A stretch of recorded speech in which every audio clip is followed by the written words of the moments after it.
नमस्कार भाइयों, देख सकते हैं आपको कैमरे में दिख रहा है या नहीं बारिश, लेकिन बारिश हो रही है। अभी मैं छाते के अंदर को देख सकते हैं पानी गिर रहा है। तो मेरे भाई ने मुझे एक कमेंट किया है, सब्सक्राइबर भाई ने, कि उन्होंने पैरानेक्स प्लस शिपॉवर 50-50 ml का स्प्रे किया है घास के ऊपर कपास के फसल के अंदर। तो उनकी जो कॉटन की फसल है, उस फसल की जो जड़ है, क्या बोलते तना है, उस तने के ऊपर काले काले दाग पड़ गए, ऐसे मेरे भाई बता रहे हैं। तो अब क्या करें? तो सबसे पहले तो ये बात है कि उनकी क्रॉप की कॉटन की जो फसल है वो अभी कौन से स्टेज में है।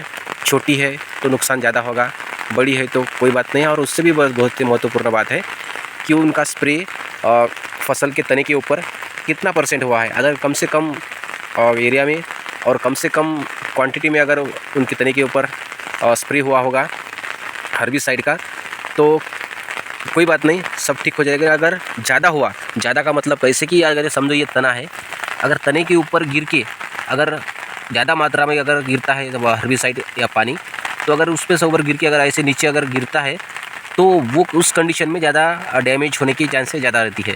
क्योंकि जो पैरानेक्स क्या करता है कि ये जो खाल दिख रही होगी आपको ऊपर की, जो खाल जो हरा दिख रहा है, ये खाल क्या होता है, जला देता है। और खाल जलने के बाद वो रिपेयर नहीं होती पैरानेक्स से। शिपॉवर से भी काला दाग पड़ता है लेकिन वो रिपेयर हो जाता है। तो पैरानेक्स में ये प्रॉब्लम होती है भाई। अगर आपकी फसल में अगर आप काला दाग पड़ता है तो ऐसे आप नाखून से उसे उखेड़ के, अब देखना अगर ऐसा हरा वाला अगर जगह होगी, अगर ऐसा हरा दिख रहा होगा तो कोई प्रॉब्लम नहीं, आपकी फसल से फिर से हरी भरी हो जाएगी, कोई प्रॉब्लम नहीं। यदि ऐसा काला नहीं निकलता है ज़्यादा ऐसे अगर वो इसके अंदर अगर हम देखेंगे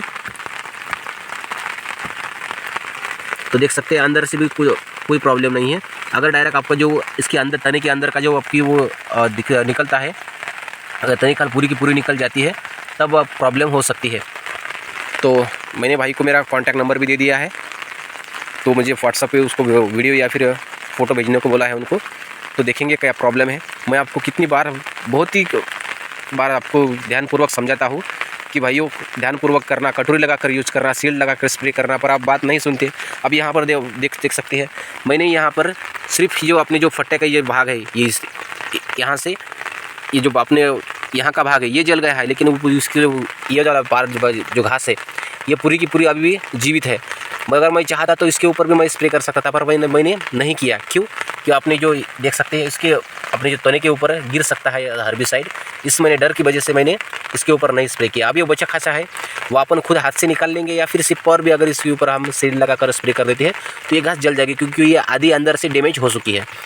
तो ये ध्यान देना है भाइयों कि अगर आप हर्बिसाइड का स्प्रे करते हो अपनी फसल के अंदर घास के ऊपर, तो कुछ घास अगर बची रह जाए तो कोई दिक्कत नहीं है। लेकिन अगर हमारी वही अगर फसल को डैमेज करता है वो हर्बिसाइड, तो फिर क्या सोच सकते हैं। अब उनकी अगर खाल जल जाती है हमारे फसल के तने की, तो वहाँ से ये पौधा नाजुक हो गया, वो नीचे टूट के नीचे गिर सकता है भाइयों। इसलिए आपको ध्यान देना है कि कोई बात नहीं है, इस तरह से अगर कुछ घास बच भी जाता है तो अपन उसको दोबारा निकाल सकते हैं, दोबारा मार सकते हैं। लेकिन अगर आपका फसल ही जल जाती है तो फिर दोबारा हम फसल नहीं लगा सकते बार बार, क्योंकि ये फसल जो है वो बहुत लॉन्ग पीरियड की है। वो हम 1 महीने में या 2 महीने में इसका फसल उत्पाद नहीं निकलता है भाइयों। तो आपको बहुत ही केयरपूर्वक स्प्रे करना है हर्बिसाइड का, पैरानेक्स प्लस शिपॉवर का।